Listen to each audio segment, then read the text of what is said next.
Jadi alangkah zolimnya manusia ketika dia melakukan perzinahan, dia melakukan pembunuhan, dia melakukan aktivitas ribawi, dia minum khamr, dia mencuri, dia membunuh, bahkan melakukan kerusakan. Kemudian kerusakan itu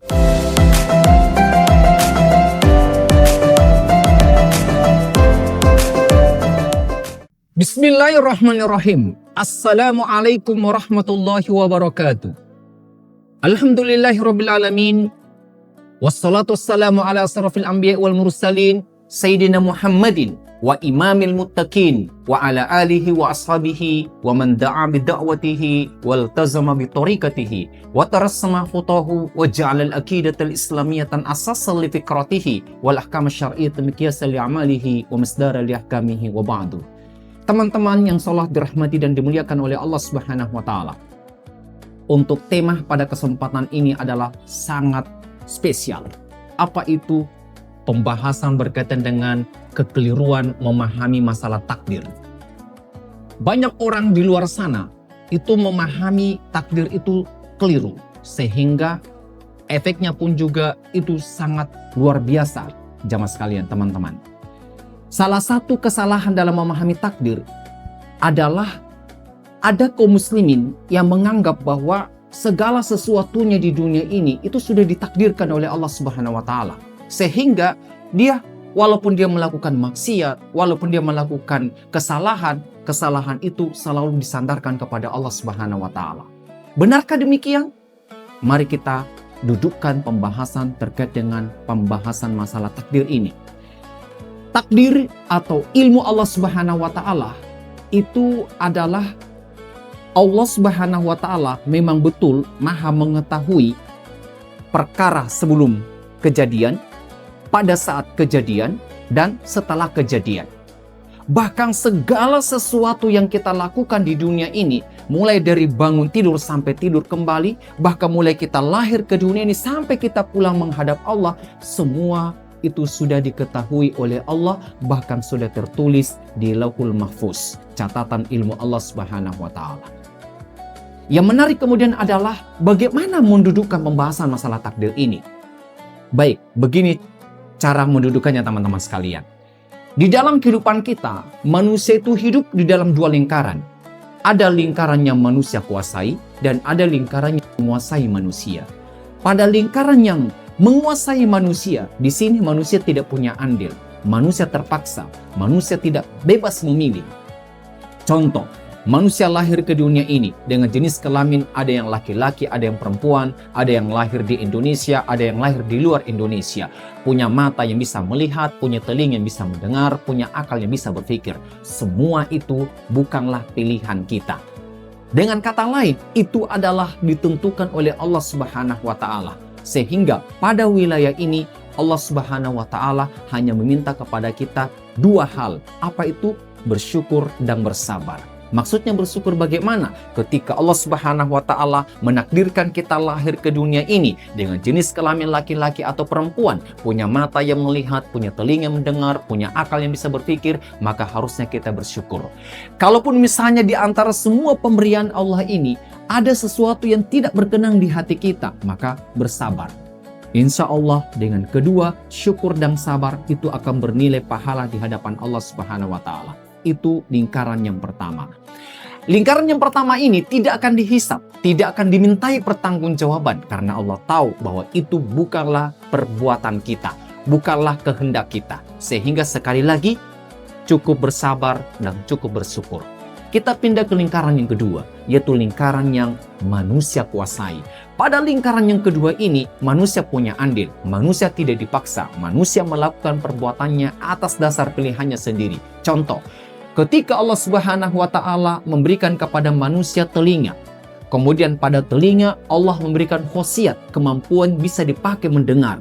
Di saat kita ini punya telinga yang bisa mendengar, kita ini manusia mau gunakan ini telinga mau mendengar apa? Di sini kita akan berbeda satu sama yang lain. Demikian juga ketika Allah Subhanahu wa taala memberikan mata kepada manusia, kemudian pada mata Allah berikan khosiat, kemampuan yang bisa dipakai melihat. Di saat mata ini bisa melihat, kita ini manusia mau menggunakan melihat apa ini mata. Demikian juga ketika Allah Subhanahu wa taala memberikan akal kemudian Allah berikan khosiat, kemampuan bisa dipakai berpikir. Di saat akal kita bisa berpikir, kita manusia ini mau menggunakan akal ini berpikir untuk apa? Disitulah manusia akan dimintai pertanggungjawaban teman-teman sekalian. Sehingga pada wilayah ini kita harus berhati-hati. Di dalam Al-Quran, khususnya di dalam surah Al-A'raf ayat 179, Allah Subhanahu wa taala mengingatkan dengan peringatan yang sangat keras.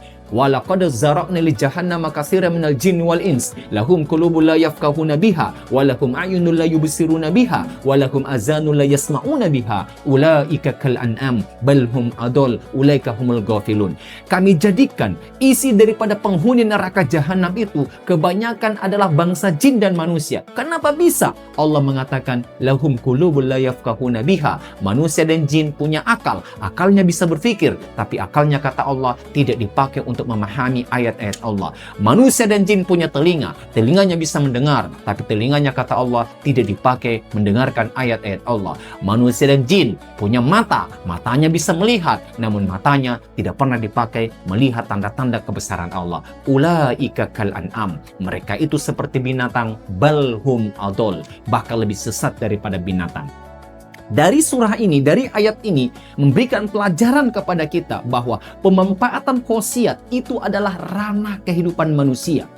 Jadi alangkah zolimnya manusia ketika dia melakukan perzinahan, dia melakukan pembunuhan, dia melakukan aktivitas ribawi, dia minum khamr, dia mencuri, dia membunuh, bahkan melakukan kerusakan. Kemudian kerusakan itu ditimpahkan kepada Allah, dikembalikan kepada Allah, bahwa Allah yang memaksa dia melakukan seperti itu.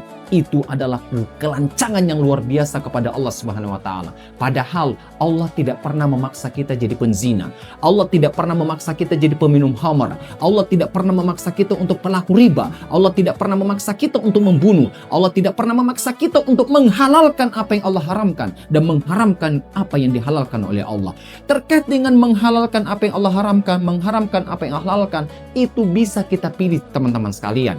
Coba kalau misalnya kita mau sholat, kalau misalnya Allah perintahkan akimis sholat, dirikan sholat, ini bisa kita lakukan atau tidak? Bisa. Bisa. Kalau misalnya kita tidak mau melakukan sholat, bisa kita lakukan. Kalau kita mau melakukan sholat, bisa kita lakukan. Yang jelas pada lingkaran yang pertama ini akan dihisap, dimintai pertanggungjawaban. Oleh karena itu berhati-hatilah di dalam lingkaran yang pertama. Kenapa? Karena inna sam'a wal basara wal fu'ada kullu ulaika kana anhu mas'ula.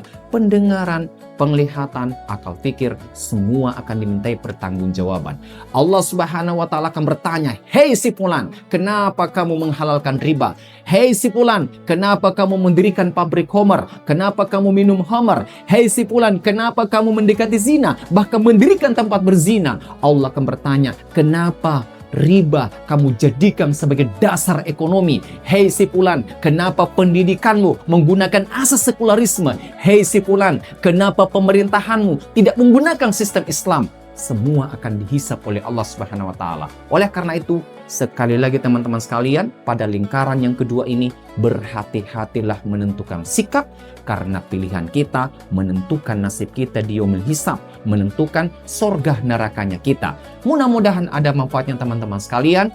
Mudah-mudahan teman-teman semua senantiasa diberikan kekuatan oleh Allah Subhanahu wa taala, diberikan kemudahan untuk bisa taat, tunduk, patuh, dan terikat dengan semua aturan Allah, memanfaatkan semua potensi yang Allah Subhanahu wa taala berikan kepada kita itu untuk tersungkur kepada Allah Subhanahu wa taala. Assalamualaikum warahmatullahi wabarakatuh.